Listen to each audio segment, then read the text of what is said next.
Hello and many thanks for joining us on Nationwide on the NTA. I am Ifoma Ojinta. President of Germany, Frank-Walter Steinmeier, is in Nigeria on a 3-day official visit. He has been meeting with President Bola Tinubu to underline the strength of Nigeria-Germany relations and mark Germany's appreciation to Nigeria and an evidence of a willingness to work together as strategic partners. Give you assurances that our business doors are open and our reforms are working. We plan to strengthen the relationship and build partnership that is fulfilling and rewarding to the two countries. We're happy that Nigeria is Germany's second largest trading partner in sub-Saharan Africa, but there's great potential, even greater potential. There's greater opportunities, and we want to tap into this potential in the coming years. Bring you more details of these engagements as soon as it is ready. And now to legislative matters. The House of Representatives is urging security agencies and commercial banks to join forces and track down those behind the notorious robbery act known as One Chance taxi operations in Abuja. This resolution of the House followed a motion of urgent public importance on the growing menace of illegal taxi services, which has become a major concern for residents and visitors alike in the nation's capital. Lawmakers also advocate resuscitation of the Abuja urban mass transit services to provide reliable and efficient transportation system for FCT residents. Such abound, including that of our children, relatives, staff, secretaries, and if nothing urgent is done to curb these activities of One Chance in FCT Abuja, FCT may not be safe for every one of us to stay. In other resolutions, the House frowned at the influx of contraband goods across the nation's borders despite multiple customs checkpoints.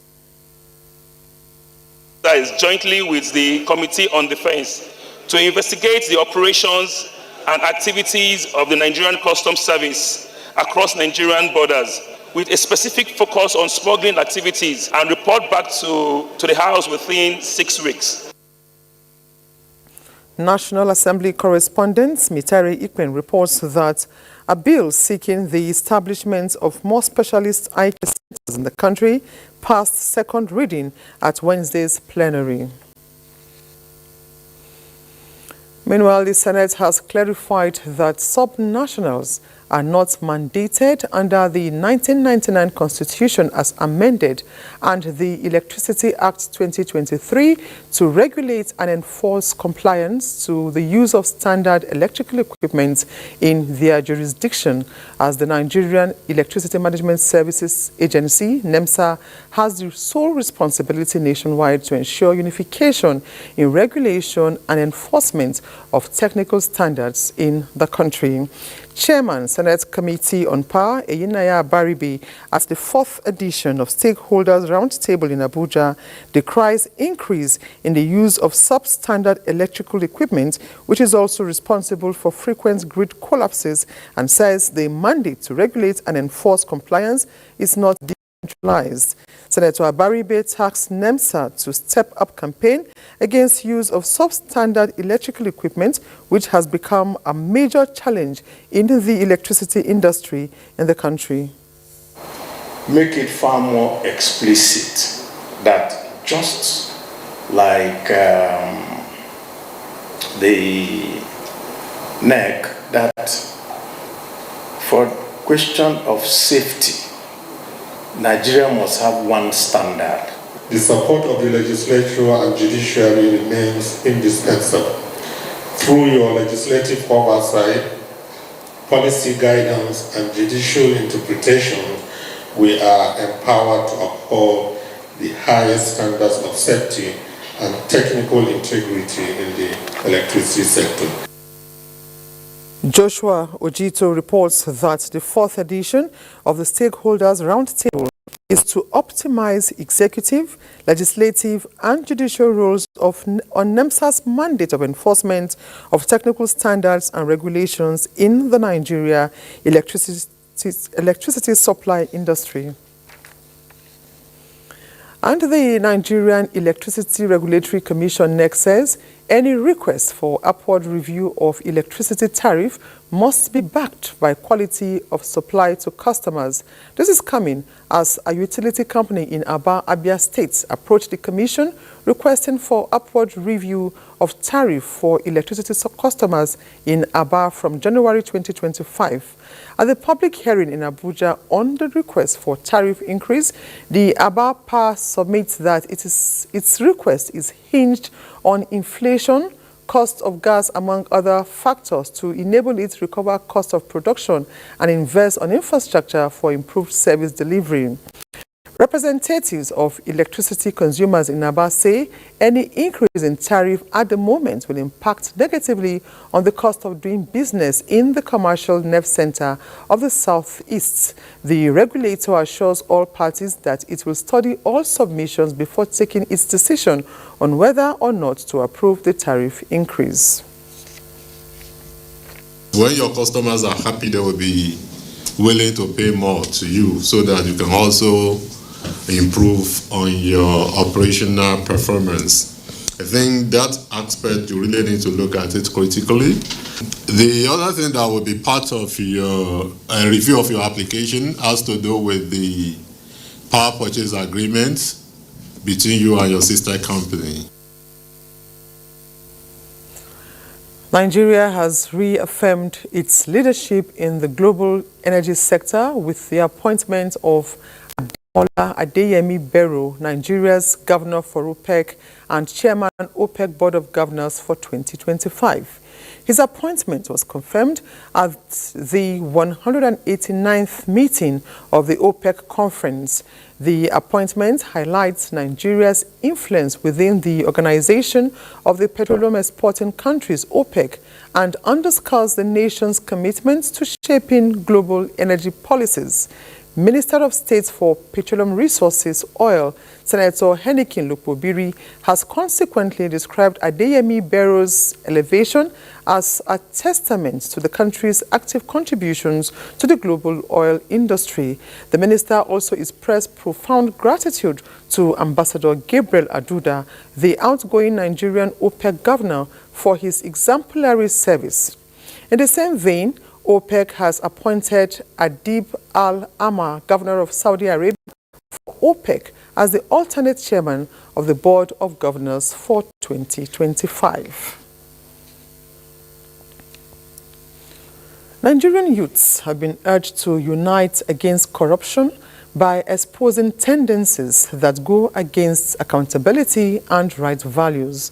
Stakeholders at a one-day anti-corruption and cybercrime summit in Katsina tasked the young minds on a self-driven decision approach against corruption. Correspondent Awal Haliru reports.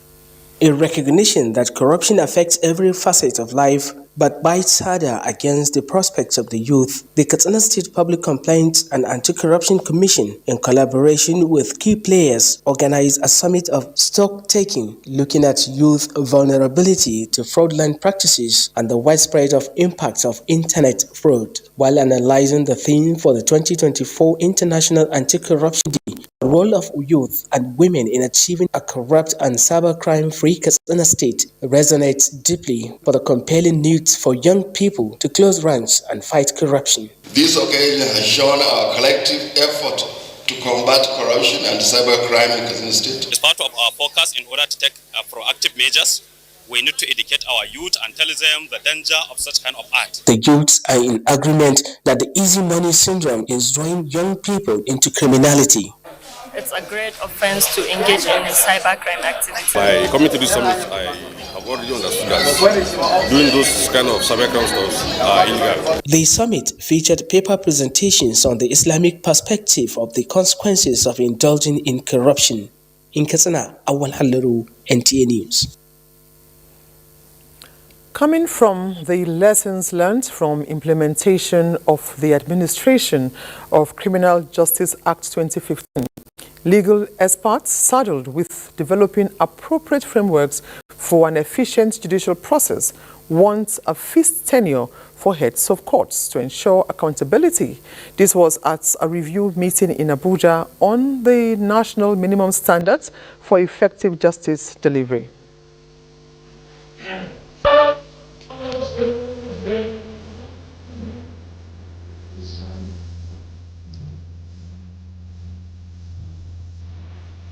The chorusing of the national anthem by this group of stakeholders in law enforcement signifies their desire for a nation where no man is oppressed and truth is upheld at all times.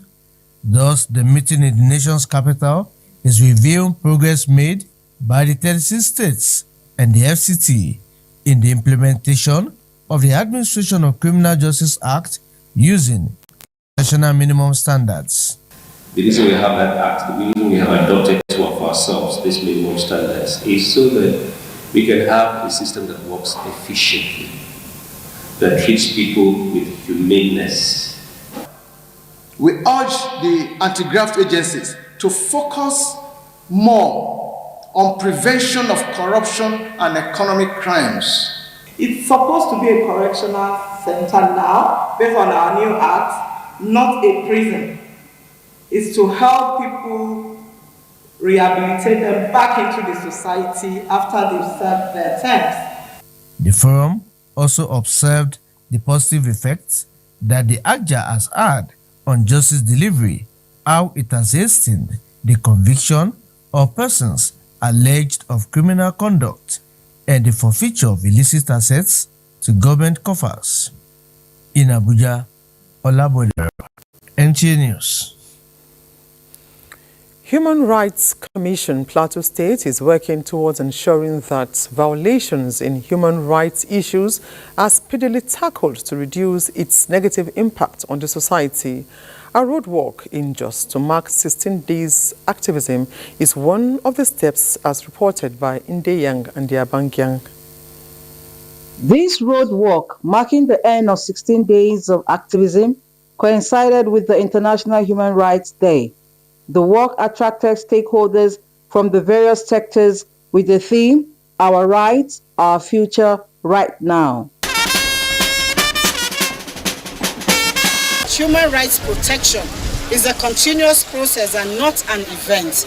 Therefore, we remain committed, going the extra mile to ensure that our dear country becomes a model and bastion of human rights protection worthy of attention of other African nations and beyond. The theme focuses on ways of addressing human rights abuses. I need to call on our people that indeed, if we are ready to have a future in our state and in our country, we must take the rights of everyone very seriously. As we move around today campaigning that people who don't know these rights should come to terms with this. Let us be our brother's keeper.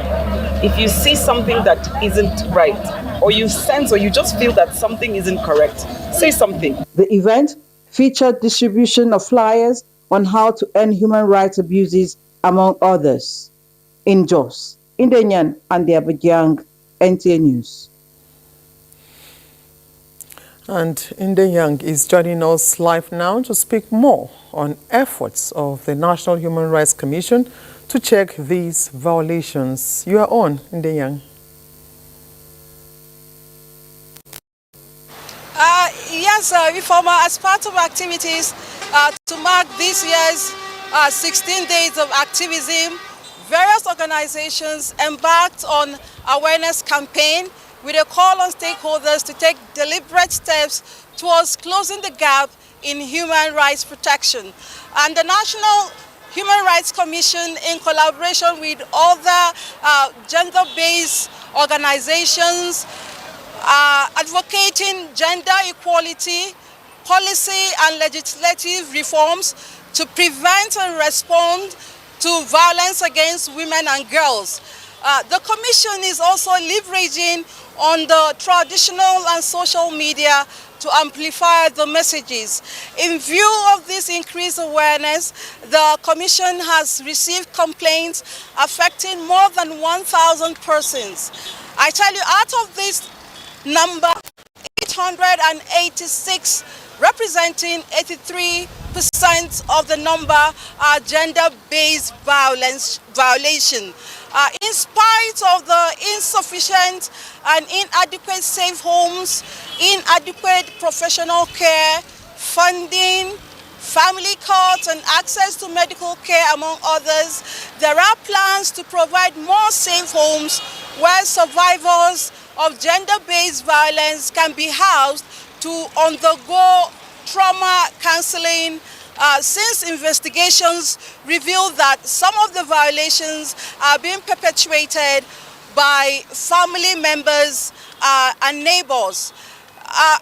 Also, a monthly dashboard on human rights has been established to collate complaints of human rights violations in the state, and that is also going on across the country. All right, Ndeyang, thank you very much. That will be all for now. Thank you for that update. Thank you very much. Let's now join Awal Yusuf Jibo in Lagos for the next set of stories on Nationwide.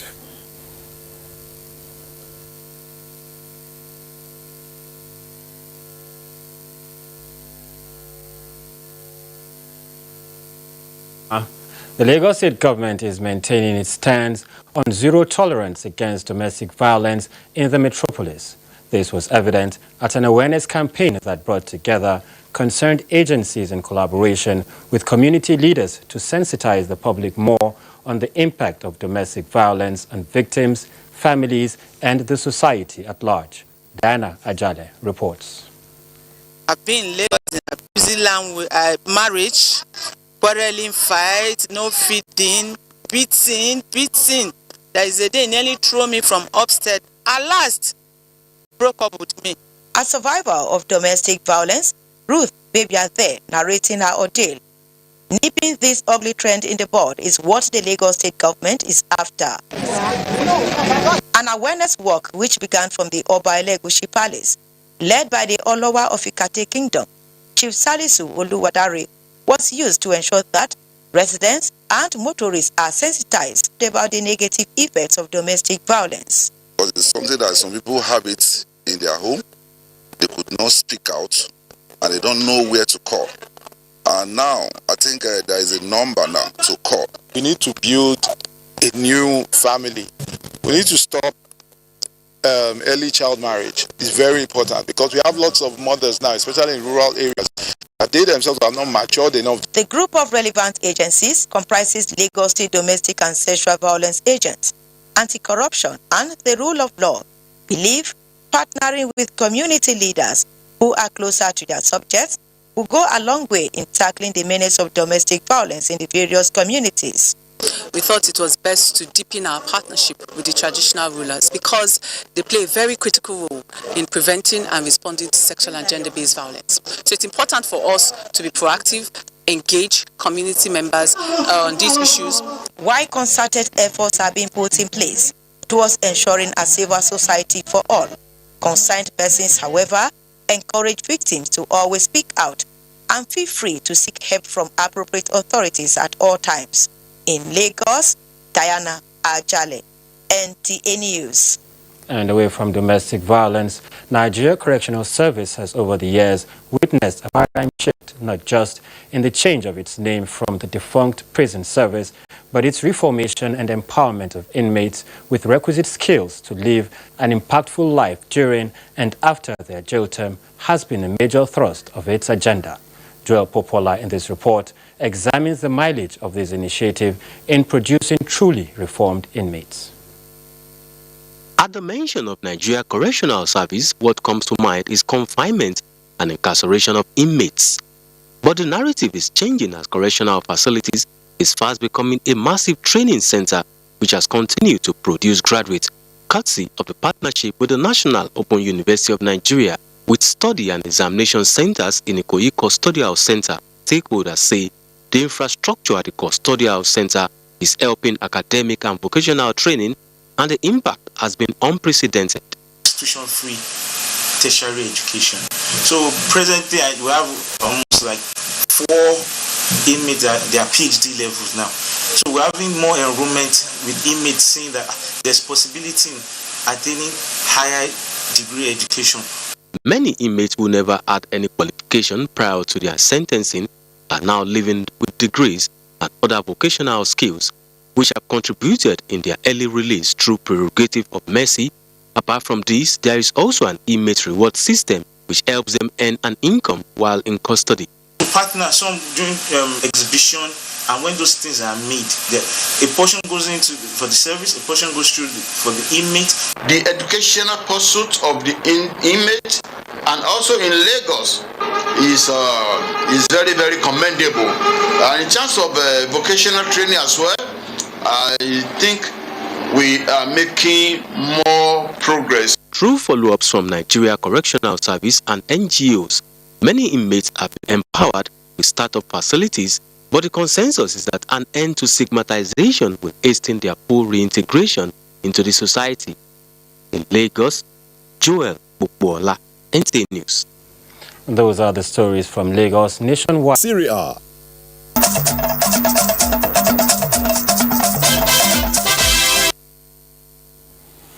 You're welcome back.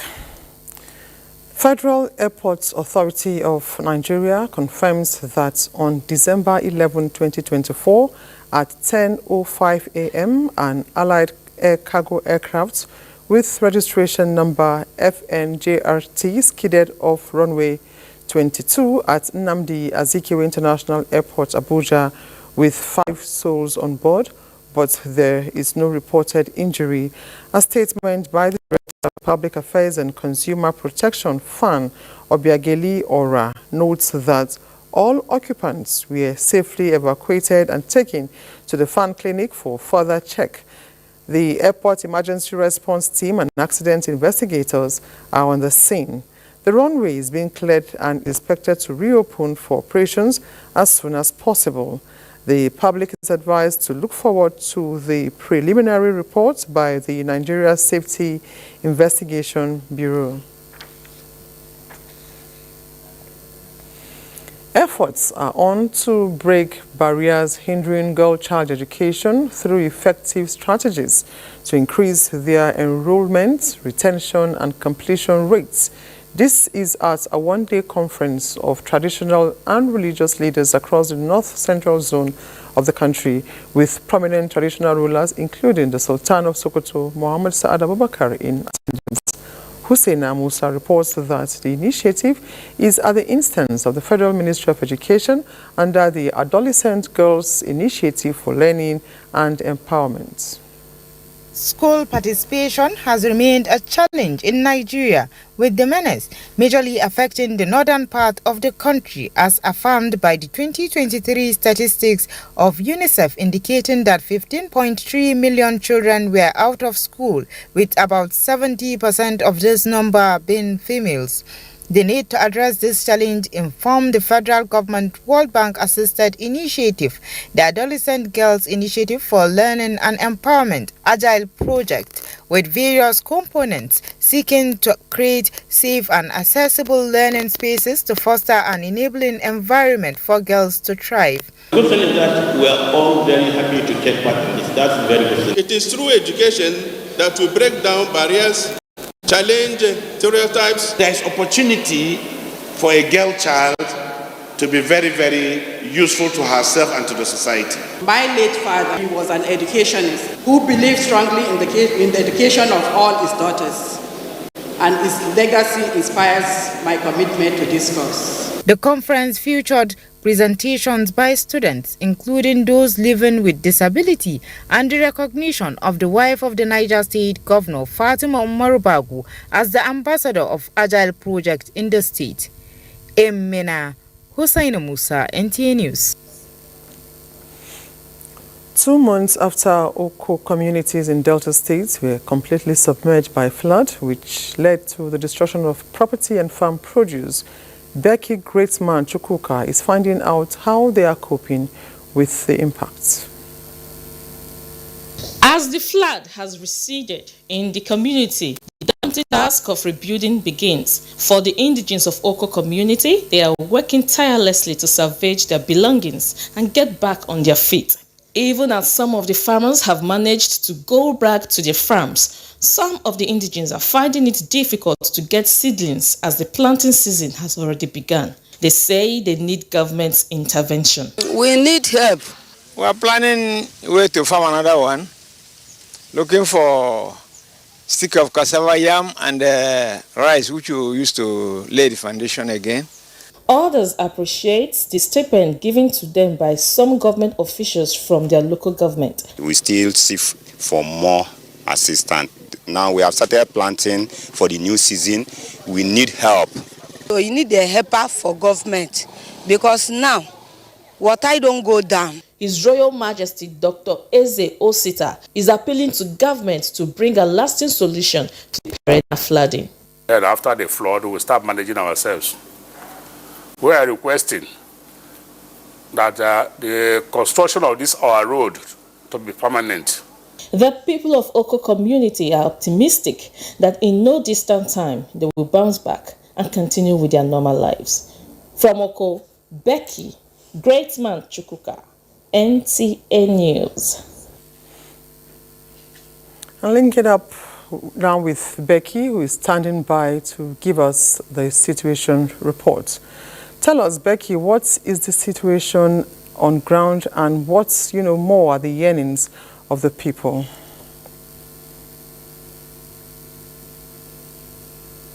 Thank you very much, Ifoma.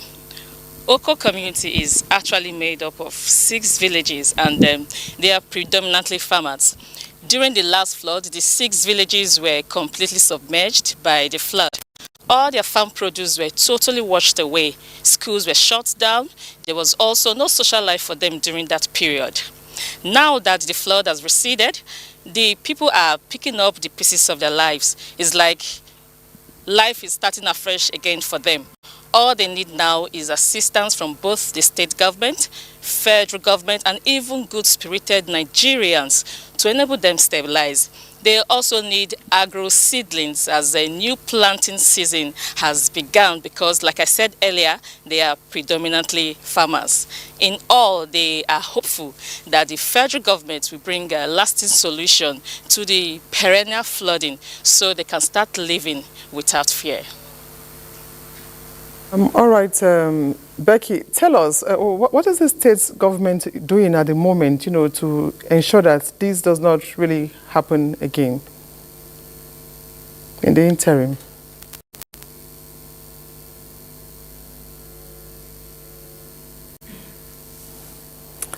Okay, Becky, we want to know, what the state government is doing in the interim to ensure that this does not happen again.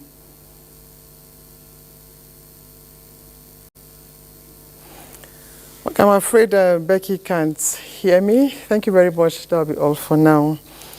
Now, local actions are being accelerated to put an end to gender-based violence amongst adolescents within the Federal Capital Territory. Elizabeth Omori reports on the intergenerational defense training sessions to bust out gender-based offenses as these adolescents grow to become adults.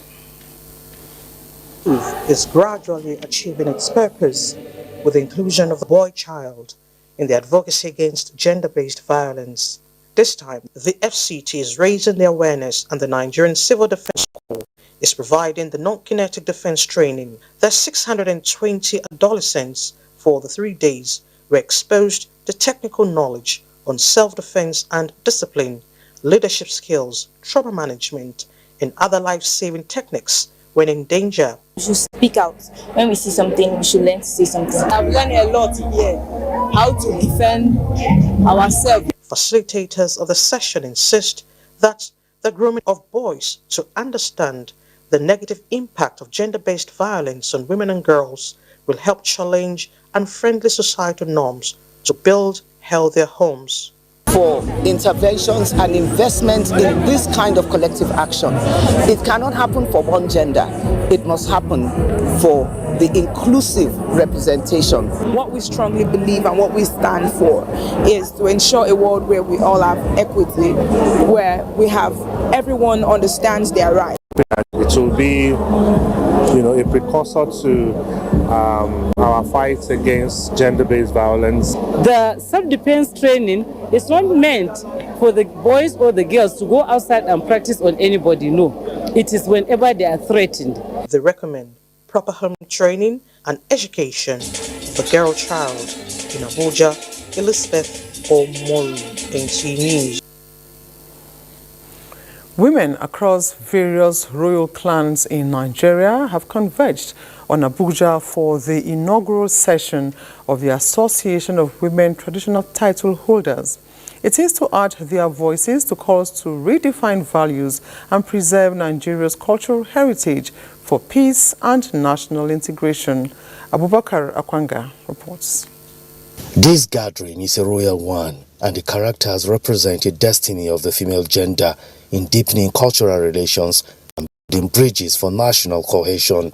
Now, to function in unity, the body of the Association of Women Traditional Title Holders is meeting for the first time to set priorities and embrace new approaches to their traditional roles. These women who hold esteemed roles within their communities often bridge the gap between tradition and modernity.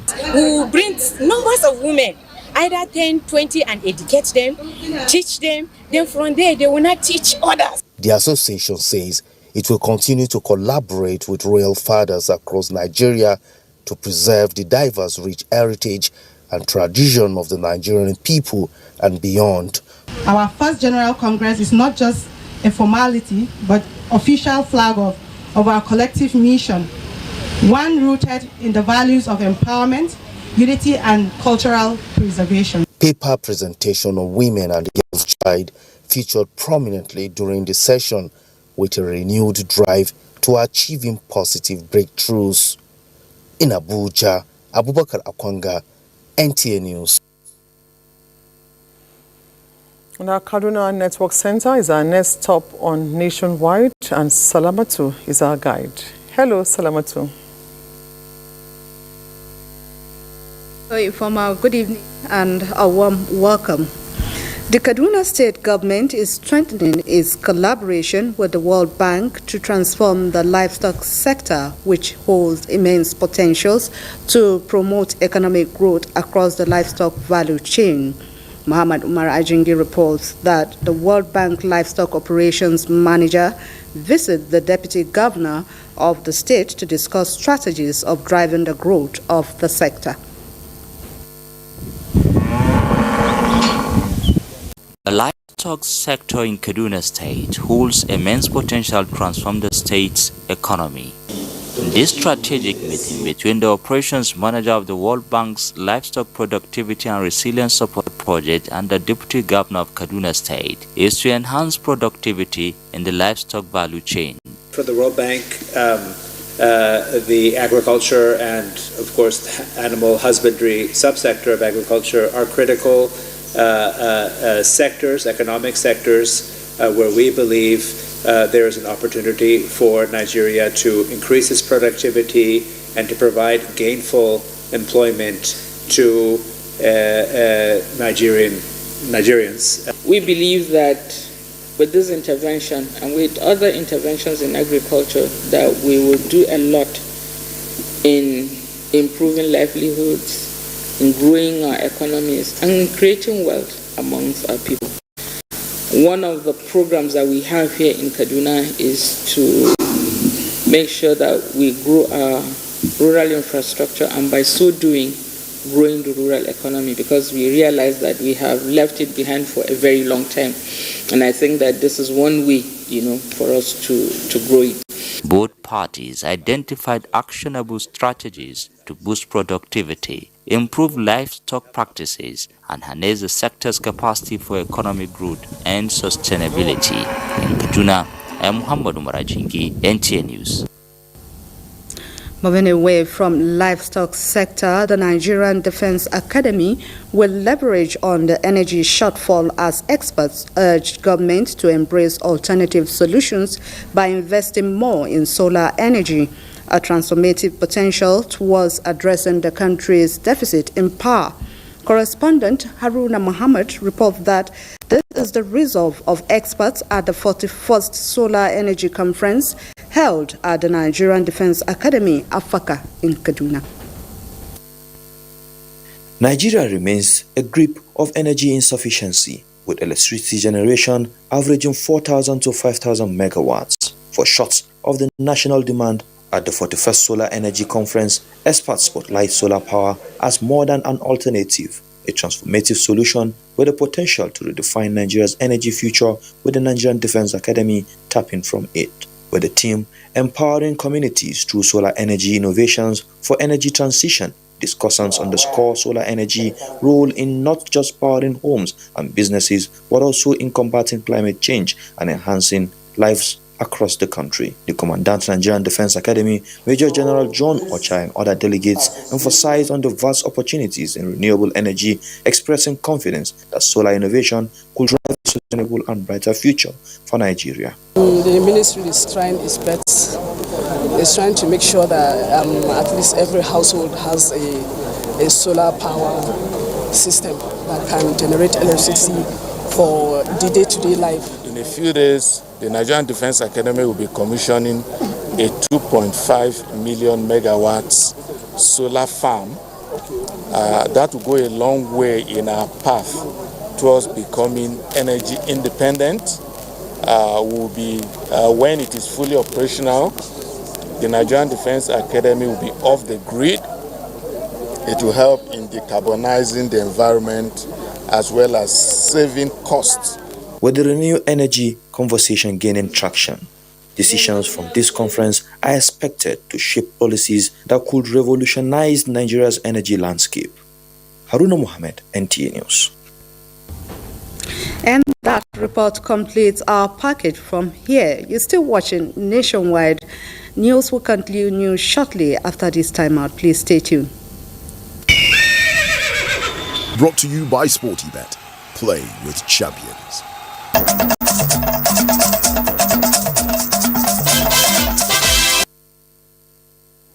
In a heartwarming initiative to uplift the families of police personnel, wife of the Inspector General of Police, Elizabeth Egbetokun, has extended her support to 150 women. It is part of efforts to provide empowerment and improve the welfare of widows and wives of serving personnel. Francis Form reports. These are children of police officers and men from different barracks in the FCT by wife of the Inspector General of Police, Elizabeth Egbetokun, to have fun.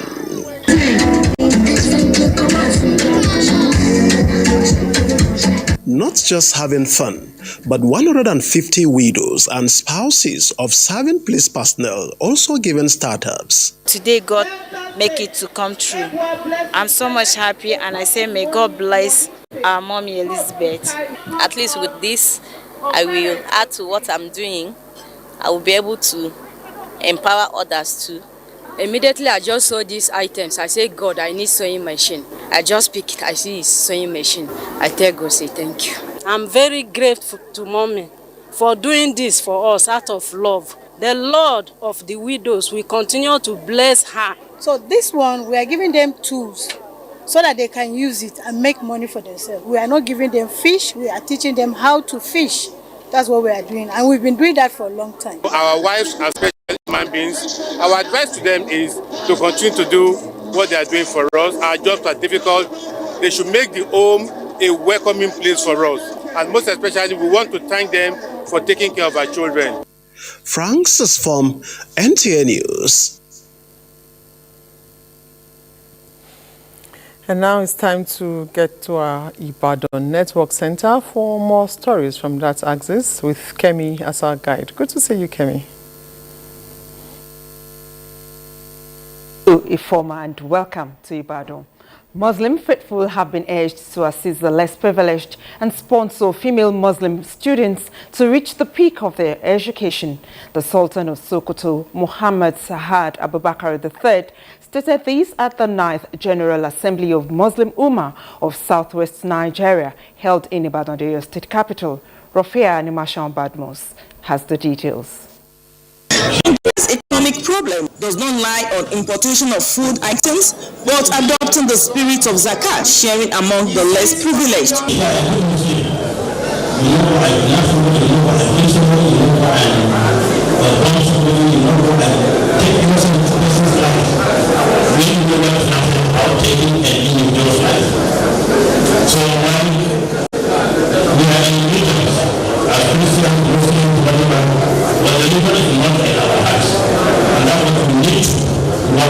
Southwest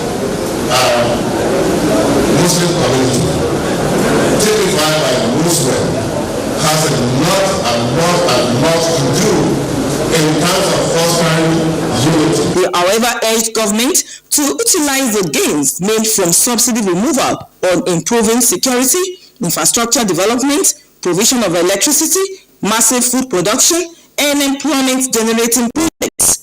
Government should show all relevant things and put measures in place for mitigate the general. They are doing a fantastic job to bring all the Muslim allies in the country, particularly from this southern part of Nigeria. I appreciate it. In Islam, that you should not be thinking of a mundane activities alone. You must be spiritual. He has emphasized on several areas of getting money, and if you get the money, how to utilize the money for eradicating poverty among the vulnerable. The event featured presentation of Sultan Scholarship Award to 12 female medical students in the Southwest in Ibadan. Rafia and Mashan Badmos, NTA News. Multi-billion naira worth of substandard falsified medicinal and other unwholesome products have been destroyed by the National Agency for Food and Drug Administration and Control, NAFDAC, in Ibadan, your state capital. Rafia Animashan Badmos again reports that the exercise was witnessed by representatives of other sister agencies in the state. The items for destruction were collected from 5 states across the Southwest. These items include expired products that were voluntarily forfeited by those in the drug distribution channel, unregistered and unwholesome products that were raided from different outlets, among others. The worth of what has been brought up together, including what Nigerian Customs Services gave to us, is about 11 billion naira. We are in close partnership with many of the sister agencies, especially Nigerian Customs Service, but the police is also there to partner with us. By and large, you realize that a lot of these counterfeit products, if not destroyed, can get back into the society. And NAFDAC has a mandate to ensure that the health of the people are safeguarded. The Southwest Director solicited for support and continued partnership from Nigerians to keep Nigeria safe and free from unwholesome, substandard, fake and counterfeit medicinal and other regulated products. The destruction exercise was witnessed by officials from the Nigerian Customs Service, the Nigerian Police, and the Department of State Service. Others are the Nigerian Security and Civil Defense Corps, the Nigerian Drug Law Enforcement Agency, as well as other stakeholders. In Ibadan, Rafia Animashan Badmos, NTA News. That does it from Ibadan. Ifama, it's back to you. Many thanks, Kemi. Now, the Nigerian Supreme Council for Islamic Affairs has appointed and unveiled 5 new imams for the National Mosque. Professor Ishaq Oloyede, who briefed the media after the council meeting, says 2 of the volunteer imams are residents in Abuja, while the other 3 are visiting imams, approved to harness and strengthen worship, training, learning, and scholarship. They are Professor Ilyasu Usman from Enugu State, Professor Lukman Zakaria from Osun State, Sheikh Abdul Qadri Salman, Kwara State, Barrister Harun Mohammad Eze, also from Enugu State, and Professor Khalid Aliyu Abubakar from Plateau State. is who are worthy in character and scholarship to oversee the spiritual activities of the faithful. Today's press conference, therefore, is a further fulfillment of that promise. So Oloyede said more imams are being considered for appointments. The National Sports Commission engages sports federations on business-driven sports as NFF Secretary General backs another 3-year tenure. Details of these and more with Austin Edemodu. The National Sports Commission has announced the introduction of chief operating officers for national sports federations for revenue generation in line with their mandate of creating a robust sports economy for the country. At a meeting in Abuja, the National Sports Commission leadership and presidents of federations, chairman of the National Sports Commission, Shehu Diko, and Director General Bukola Lokpade were unanimous that sports in the country will now be business-driven as obtained in other climes. Anywhere they are talking about the economy of the country, creating jobs, youth investing, or whatever it is, sports should have a seat on that table if you are doing the right thing, which is basically what we have to do. And this commission, under the leadership of Shehu Diko, is determined to deliver results upon results using very cutting-edge innovation and strategic approach. In the meantime, the General Secretary of the Nigerian Football Federation, Mohammed Sanusi, has described his reappointment as a call for more work towards the development of football. And as is on Nationwide today, we thank you for watching. I am Ifoma Ojinta. Bye for now.